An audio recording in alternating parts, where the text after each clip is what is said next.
vender para o Ministério da Saúde. Mas é justamente essa lógica.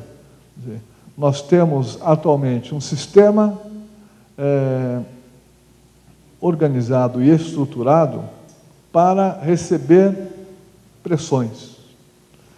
Isso não é uma coisa planejada, isso não está em diretriz nenhuma, mas da maneira como nós fomos estruturando nossos serviços, estruturando a nossa estrutura para a tomada de decisões, nós temos Ministério da Saúde, Secretarias Estaduais de Saúde, Secretarias Municipais de Saúde, serviços de saúde de maneira geral, hospitalares e ambulatoriais e profissionais de saúde, fortemente sujeitos a pressões e raramente alimentados pela informação científica que deve ser a base para a tomada de decisão.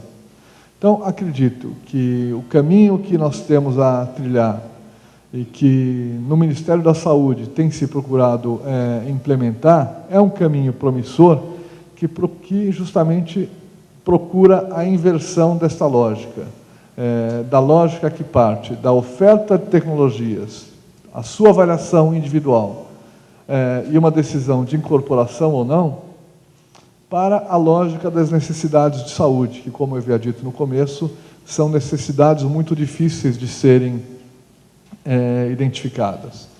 Então, que nós procuremos construir sistemas de apoio à tomada de decisão que coloquem foco no papel do SUS. Quer dizer, o papel do SUS é oferecer atenção à saúde às pessoas.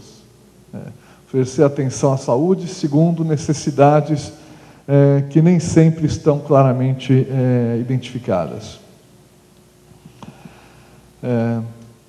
Então, que se possa trabalhar mais naquilo que se tem chamado de linha de cuidado e, portanto, tomar decisões sobre incorporação de tecnologias a partir das necessidades identificadas em cada linha de cuidado, do que olhar para as tecnologias individualmente e dizer essa eu aceito, essa eu não aceito, e depois eu vou ver aonde é que ela se encaixa em relação ao modelo assistencial e aos diferentes níveis de complexidade. E aqui também, apenas para acrescentar alguns dados em relação a essas demandas que hoje estão sendo tratadas pelo Ministério da Saúde, como eu havia dito, a maior parte delas oferecida por produtores ou importadores de medicamentos, que nós temos, então, 15 medicamentos que, neste período, 2006 a 2008, foram incluídos na lista de medicamentos de dispensação excepcional, 7 propostas recusadas e as outras todas estão em avaliação. Por que estão em avaliação? E as indústrias olham e vêm nos procurar dizendo, puxa, mas tanto tempo para ficar em avaliação, quando é que vai ter uma decisão? E nem sempre é fácil a gente dizer, e acho que cada vez isso deve ser mais natural, assim, que a decisão vai ser tomada quando for conveniente para o sistema de saúde, quando for conveniente, no nosso caso, para o Ministério da Saúde, mas principalmente quando for conveniente para as necessidades de saúde do Brasil. E isso pode demorar muito. É muito fácil identificar, numa aproximada curva de Gauss, uma pontinha das tecnologias que é claramente útil, que é claramente necessária, ou uma pontinha no outro extremo que claramente é desnecessária ou não representa avanço para o sistema. No entanto, tem um grande meio de curva neste conjunto em que a decisão é difícil, em que provavelmente a decisão vai ter que obedecer às prioridades da Política Nacional de Saúde ou das políticas estaduais e políticas municipais de saúde. E essas prioridades ainda não estão traduzidas na forma de tecnologias.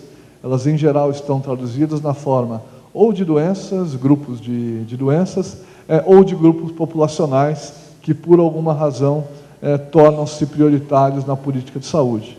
Então, acho que a grande tarefa que nós temos a fazer como sistema é buscar essa tradução, quer dizer, de que maneira as prioridades da Política Nacional de Saúde, o Pacto pela Saúde, o Pacto de Gestão, podem ser traduzidos em necessidades tecnológicas, para que aí sim, em conformidade com as evidências científicas disponíveis, se busque as tecnologias no mercado que atendem a essas necessidades e não aquelas que necessariamente que chegam ao balcão como propostas de incorporação.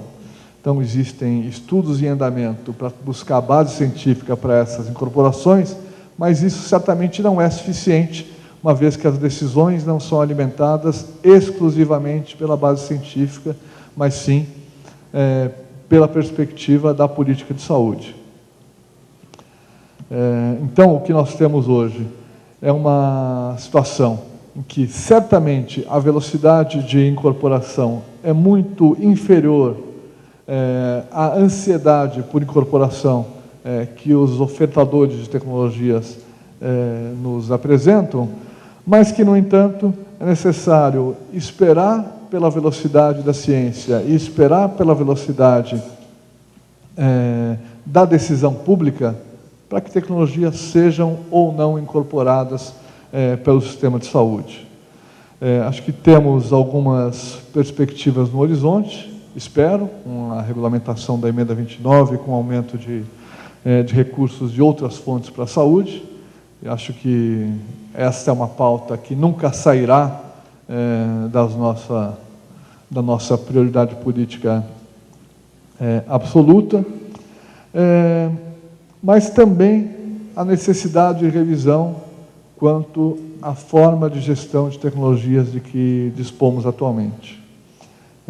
Para finalizar, acredito que o desafio, então, é que nós consigamos, como sistema, como gestores públicos, criar instrumentos para identificar, neste mar de ofertas tecnológicas que existem, quais aquelas que têm evidência científica e quais aquelas que podem ser consideradas efetivamente necessidades para o sistema de saúde. Acho que temos um desafio enorme ainda, que é o amadurecimento das nossas instâncias de decisão. Eu não hesitaria em dizer que, no que se refere à decisão por incorporação de tecnologia, as nossas instâncias de decisão existentes em lei ou as instâncias políticas de pactuação ainda são frágeis para que a gente consiga decisões consistentes e que se façam valer no mundo real. Então, fico muito feliz que cada vez mais os gestores estaduais, gestores de sistemas se preocupem com isso e principalmente com a perspectiva de que nós possamos caminhar para uma construção sistêmica muito mais do que para uma construção do gestor federal. Muito obrigado.